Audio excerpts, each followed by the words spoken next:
इरफान, अभी आप ही जैसे कि बात कर रहे थे कि ना बाबर अच्छा खेल रहे हैं ना रिजवान अच्छा खेल रहे हैं, हालांकि बहुत वो इस वक्त जिन नंबर्स पे हैं वो सबसे खास और इम्पॉर्टेंट नंबर्स हैं जब आपने रन बनाने हैं। फिर हमने देखा कि हारिस रऊफ की तरफ से अगर बॉलिंग की बात करें तो वो भी बॉलिंग नहीं, हसन अली की भी कल भी हम बात कर रहे थे कि शायद उनकी तबीयत नासाज है, वो ना हो अगले मैच में। एक एक करके हमारे सारे जो प्लेयर्स हैं वो किसी ना किसी हेल्थ इशू का शिकार हो रहे हैं। क्या मेंटली ये लोग बिल्कुल इस चीज़ को मान चुके हैं कि नहीं हमने सेमीफाइनल तक जाना ही नहीं है, तो फिजिकली भी अनफिट हम सुन रहे हैं? अब देखिए, प्रेशर जो होता है ना वो कई दफ़ा अगर आप पे ज़्यादा हावी हो जाए तो आपका कॉन्फिडेंस जब शैटर हो जाए तो ये सारी चीज़ें आप होती हैं। जो इनको एशिया कप में भी इंडिया से डिफीट और इस वर्ल्ड कप के अंदर भी जो इंडिया से डिफीट हुई उसके बाद ये मेंटली स्टेबल ही नहीं हो पाए। और आप देख लें कि जो बॉडी लैंग्वेज है, इवन जो प्लेयर, सबसे बड़ा अलमिया ये या तो ना आप सारे आउट हो जाएं, आपकी पार्टनरशिप बनती है, आप रन्स करते हैं, विकेट्स पे स्टे कर जाते हैं और फिर आप विकेट अपनी थ्रो कर रहे हैं। ये क्रिकेट के अंदर क्राइम समझा जाता है कि अगर आपका once your batsman is settle down तो फिर उसके बाद विकेट को थ्रो करना इट्स अ हॉरिबल थिंग कि आप किस तरह इमेजिन कर सकते हैं। और आप दुनिया की मिसाल देख लें, डी कॉक की हमने बात की, वार्नर की आप कोहली की कर लें, शुभमन गिल की कर लें, आप कोई भी अपना सेटल होने के बाद अपने विकेट थ्रो नहीं करता। ये सिर्फ पाकिस्तान में ही है। ठीक है, आप जब कोई बड़ा स्ट्रोक कर दिया, कुछ ज़्यादा रन्स हो गए, आप कोई 10 के स्ट्राइक रेट के साथ खेलना शुरू कर दिया, फिर तो समझ आती है कि आप इतनी ज़्यादा छक्के मार रहे थे कवर में 3-3 के, आपको चांस ले रहे थे कि आपकी विकेट गई।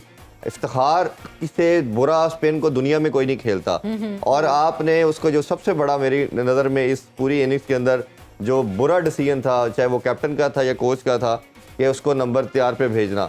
इफ्तिखार तो लास्ट मैक्सवेल की तरह 10-12 ओवर का प्लेयर है, आपने उसको हिटिंग करवानी है और आपने उसको नंबर 4 पे भेज के जैसे ही वो आया उसने 1-2 ओवर अच्छे खेले, स्पिनर को लेके आए, शमसी ने उसको आउट कर दिया। अब वो तो it is written on the wall कि इफ्तिखार आया, स्पिनर को लेके, तो इफ्तिखार आउट है। तो आपकी सेंस, आपकी गेम अवेयरनेस, आपकी लॉजिक किधर है कि आपका स्पिनर आ गया है, आप उसको थोड़ा सा सी ऑफ कर लें। आपके पास 4 और बॉलर हैं जिनके अगेंस्ट आप चांस ले सकते हैं।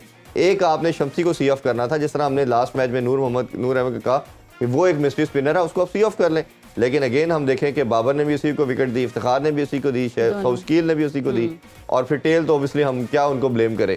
तो जब आपकी इतनी पुअर गेम अवेयरनेस होगी, आपको बॉलर को, आप दुनिया में कोई टीम आपको नहीं ऐसी नजर आएगी कि जो बॉलर को हैंड से रीड ना करती हो। आप उसको पिच से रीड कर रहे हो और आप एक्सपेक्ट कर रहे हो कि हम छक्के मार लेंगे, वन ऑफ तो मार लेंगे। शादाब का बड़ा वाइटल रोल था कि अगर आप उसको नंबर 4 पे अगर स्पिन को आपने कैटर करना था तो साउथकील को ऊपर भेजते, वो स्पिन को सबसे अच्छा खेलता है। शादाब बहुत अच्छा खेलता है, सबसे अच्छा शादाब पिक करता है क्योंकि खुद लेग स्पिनर है, वो रीड करता है, तो आप उसको नंबर 4 पे भेज सकते थे। बट अगेन वो जो थिंक टैंक, उनकी अप्रोच, ये मेरा ख्याल है मेरी समझ से तो बियॉन्ड है कि किस तरह की गेम अवेयरनेस। इतना बड़ा थिंक टैंक है जी, हम दुनिया के बेहतरीन कोचेस, दुनिया के बेहतरीन कैप्टन और इतने सीनियर प्लेयर भी होने के बावजूद आप अपनी शॉर्ट कमिंग को ओवरकम नहीं कर पा रहे। तो पहला ओवर भी इफ्तिखार ही करवा रहे हैं और जो अब दूसरी साइड, क्योंकि डी कॉक अच्छा खेलते हैं तो डी कॉक के लिहाज से एक्स्ट्रा ऑर्डिनरी कुछ आप करने की चांस तो लेंगे। अब आपको जहाँ लैक ऑफ प्लानिंग नजर आई पाकिस्तान की तरफ से, वहाँ आपने देखा कि साउथ अफ्रीका बहुत प्लानिंग करके आए।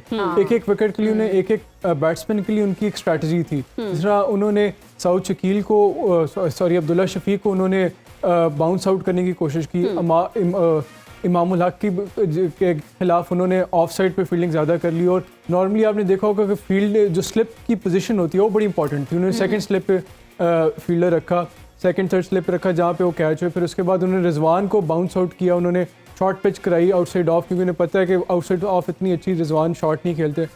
बाबर और उनको हमारे सारे वीक पॉइंट लगता है। बाबर को इफ्तिखार की जगह जब वो खेले उनके आगे वो शमसी को लेके आए। शादाब की जब अच्छा खेला तो उनके आगे वो पेस बॉलर को लेके आए। तो वो हमेशा हर बैट्समैन के लिए उनके पास प्लान था। पाकिस्तान के लिए भी बड़ा क्रूशल है कि अगर उन्होंने साउथ अफ्रीका को के खिलाफ इस टारगेट को चेज करना है तो इनके पास भी हर बैट्समैन के लिए एक प्रॉपर प्लान होना चाहिए कि हमने किस तरह इनके हर बैट्समैन को टारगेट करना है। खेलों से रिलेटेड तमाम अहम खबरें और अपडेट जानने के लिए सुनो न्यूज़ के यूट्यूब चैनल को भी सब्सक्राइब करें और बेल आइकन को क्लिक करना मत भूलिएगा।